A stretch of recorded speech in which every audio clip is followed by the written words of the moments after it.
አብሬት ሰላም ነው። አቶ ጋሽ እንዴት ነህ? ምን ሆነ መሰለ አቶ ጋሹ ግጥምህን ብዙ ሰው የሚከታተልበት ሚዲያ ላይ ለቅቄው ነበርና ብዙዎች እያዩት በጣም እግዚአብሔር ይስጥልን፣ እግዚአብሔር ጤና ይስጠው፣ ምን አይነት ቅርስ ነው፣ የሀገር ሀብት ነው ምናምን እያሉ ነው። ለአንተ ማበረታቻ እየሰጡ ነው። እግዚአብሔር እድሜና ጤና ይስጠው ምናምን ትልቅ አባል ይሄ ከሁለት ሰዓት ስብከት በላይ ነው ምናምን እያሉ በጣም አድናቆት እየሰጡ ነው። ያን ነገር ሳይሆን ብዙዎች ማለት በቃ እግዚአብሔር እኛን ለማስተማር ያደረገው ነገር ነው። እንደዚህ ከሱ የማይጠበቅ አንደበት ከየት ሊመጣ ቻለ? ደግሞ አያነብም አይጽፍም ምናምን ብዬ ነግሬያቸዋለሁ። እንደዛ ነገር ጨምሬበታለሁ፣ ሱፍ ነገር ማለት ነው። ሳያነብ ሳያጽፍ እንዴት ሰው ወረቀት ላይ ራሱ የተጻፈውን ለማንበብ በሚቸገርበት ሁኔታ እንዴት ከአይምሮ ላይ ይሄን ሁሉ ሊያገኝ ይቻላል ብለው ተደንቀዋል። ጀስት አንተ ምንድነው ሞራል ማግኘትህ ደስ ይለኛል። በዚህ አጋጣሚ ደግሞ በቃ የሆነ ነገር የሻይም ምናምን እንደዚህ መስጠት የሚፈልግ ካለ ያው አካውንት ቁጥርህን እንዳስቀምጥላቸው ነው የፈለኩት።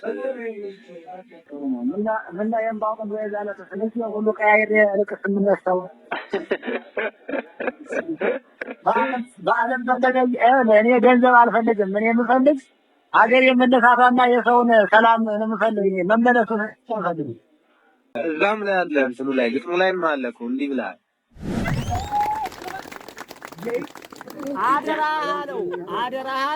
አደራ ጌታዬ አታስቸኩለኝ። እኔ ለምን ጊዜም ፍጥረ ከንቱ ነኝ እኔ ያለ አይሰማችሁ? እኔ ለብሩም አይለቁም ለጥሩ ነገር ልትመለሱልኝ ነው። አደራ ጌታዬ አታስቸኩለኝ። እኔ ለምን ጊዜም ፍጥረ ከንቱ ነኝ። ወይ በአካል ተገኝተህ አላስረዳኸኝ። አደራ ጌታዬ አሁንም ማረኝ አለ። እና እውነት ነው ይታወቃል። ያንተ የልብ ፍላጎት ምን እንደሆነ መረዳት ይቻላል። እኔ የልብ ፍላጎት ይኸውልህ በጭንቅላት ያብራልቼ አንዷን ሁለቷን በተራ አስቀምጬ ለሊት ተኝቼ ዋጠዋል።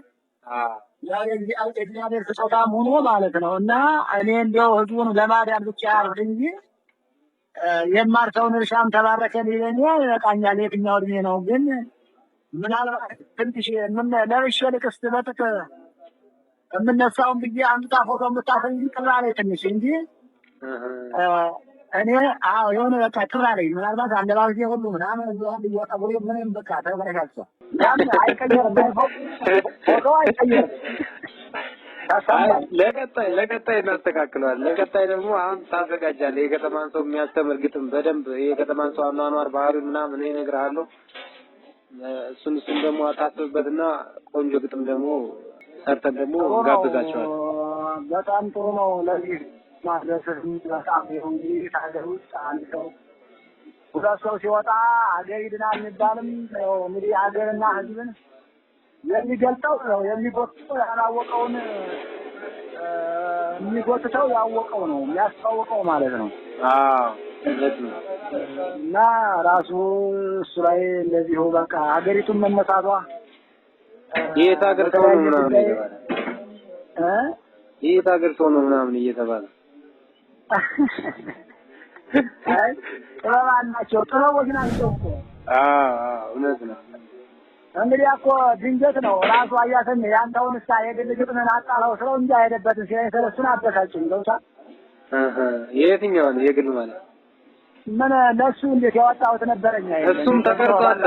እሱም አለ እኮ ተቀምጧል። እሱ ራሱ ቀረጻል። በቀጣይ ነው ደግሞ ያን ምለክላችሁ ነው ለሱም ቅርስ ነውና እውነት ነው። በአሁኑ ሰዓት ሰው አሁን እንኳን በገንዘቡ ላይ በምንም በምድር ላይ መኖር የማንችል ሰው ነን እኛ።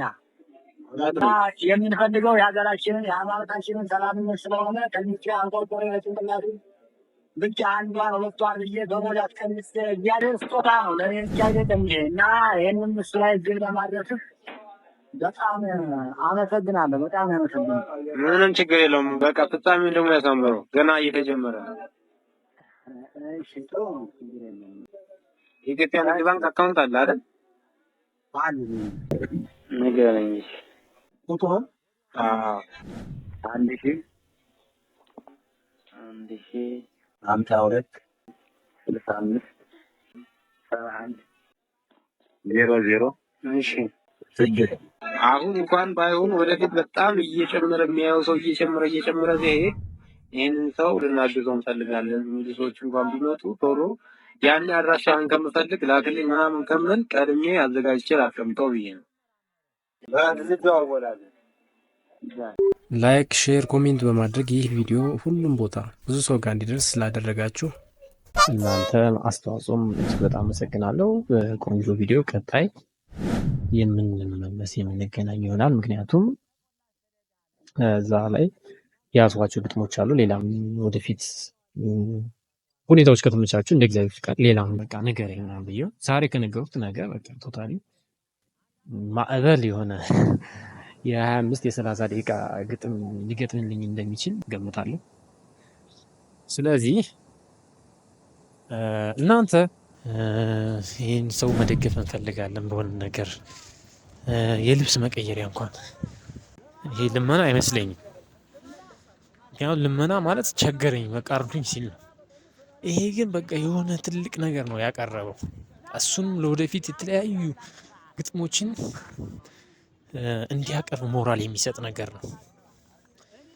እንደዚህ ከሆነማ ይሄን ባሰማቸውስ ብሎ እንዲያስብ የሚያደርገው ነገር ነው ማለት ነው። ለሱ ሞራል ይሆነዋል፣ ለእኛም እንማርበታለን። ጀስት እናንተ መደገፍ የምትፈልጉ በዚህ አካውንት ማስገባት ትችላላችሁ። አቶ ጋሹ ባይህ ይባላል። እንዳትሳሳቱ፣ በሌላ ሰው ስም እንዳታስገቡ። ምናልባት ቫይራል ሲወጣ አጭበርባሪዎችም አካውንት ሊለጥፉት ስለሚችሉ በደንብ ስሙን ያዙ። በያላችሁ ሰላማችሁ ይብዛ። ታድሩ እየበላህ ጓደኛ ሲሞት አስጠምጅኝ እያል የሟቹን መሬት ስደፍርን የቆየ የእሱን ሃይማኖት እንኳንስ ውሌታ የሌለህ እምነት ተነስ ልቅስ ግባ ቦታ ሲሆን ናት አለው።